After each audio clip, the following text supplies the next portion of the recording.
All right, guys, it's time to take a look at the Glashutte original 70s chronograph panorama date. This is a made in Germany perfection type timepiece here. So obviously the square look to it kind of has that 70s vibe. That's why they call it that, I guess. Let's just get right into this. Before I do, big thanks to Nick and the whole crew at Exquisite Timepieces in Naples, Florida. Full link in the description. Direct contact information, direct link to their website for this particular watch. But really, everything from this brand is pretty spectacular. I've only handled a couple different models from Glashutte, or GO, a lot of people call it. And each time, you can just see the level of quality control and refinement is just superb. Okay, so case size on this, I measure at about 40 millimeter. I think a lot of people will say it's 40 by 40. So they're saying it's like 40 here by 40 here, but I'm giving you 40 here minus the crown guards, okay? Actually, we can screw that back in. I had that unscrewed for winding it.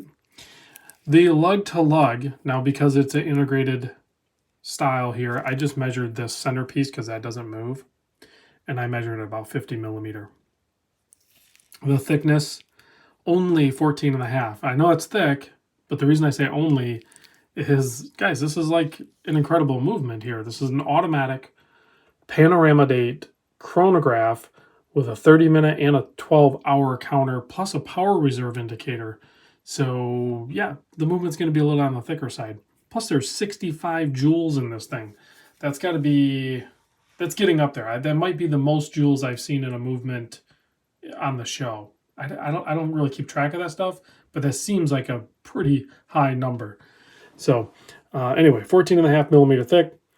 The bracelet isn't really important how thick it is here because it does just taper down to 20 mil. I didn't unwrap this side of the bracelet because this is not my watch, and I don't want to like unwrap more than I need to just to show the watch. So I just unwrapped this side, which the bracelet is nothing short of amazing in itself. Okay, it does something very similar to what I noticed with the Blancpain, where how tight the fitment is of this. Let me zoom in. How tight the lugs fit, but yet flow so smooth. There's no interference. They have just the right amount of tolerances to allow them free flowing movement, but yet very tight looking specs. So very cool design. You can see those screws on the bottom side. They're all lined up. I'm guessing those are like quarter turn, and that's how you unlock those. I didn't play with it. This also has a very trick. I love this. Okay, this clasp. This is a button, okay? And it releases the no tool needed quick adjust on it. So you can adjust it in and out. It was all the way out. So there's all the way in. You push the button, and you can go out with it, okay? Sorry for the close-up. Okay, so speaking of close-up, we're going to take a look at the case back first because this movement is spectacular right there. 65 joules, adjusted to 5 positions. It is an in-house movement, skeletonized rotor, so you can hopefully see some more things there.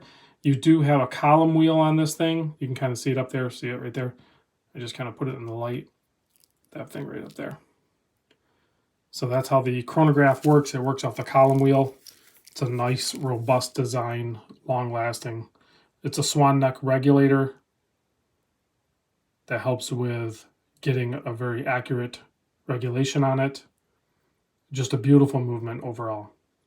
It does have a 100-meter water resist, and it has this beautiful vintage vibe to the color of this thing. But they kept it like tasteful and timeless, even though it is vintage inspired. I think this green looks fantastic. The panorama date is very cool if you haven't seen one used. They're pretty fun. I think I can kind of show you. There's actually a little button right on the side here.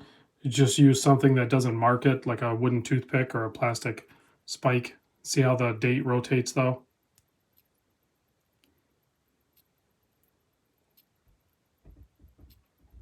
Yeah, super cool, and they line up perfect. Like I said, this up here, this opening up top, that's a 12-hour counter. So you can see I've had the chronograph running for about 19 minutes. So as it goes around and gets to the 1 hour, you can see it's already slowly working its way towards the half-hour mark on there with the triangle pointing towards it. You have their power reserve indicator over in the sub dial at the 9 o'clock position. It does have, did I write it down? Oh, shoot, I didn't write it down. I want to say it has like a 60-hour power reserve. Don't quote me on that because I didn't write it down. But it has a really high power reserve too. And then all of the indices in the hands are like black polished. So even in, I'm very happy that they did that instead of going with a full polish, because sometimes they wash out. I like the contrast of the black polish. It looks cool when it hits the light, but then when you're in like just static light where you're not in direct light like that, it's super legible. The chronograph buttons, very easy to push. And it just flies right back into position. Let's put this on my 7 1/4 inch wrist so you can see what that looks like. I love that they did just a simple fold over. Well, it's not simple, but I love that they did a fold over clasp on this. Here it is on my 7 1/4 inch wrist. Nice heft to it, nice weight, perfect size, looks great, wears great.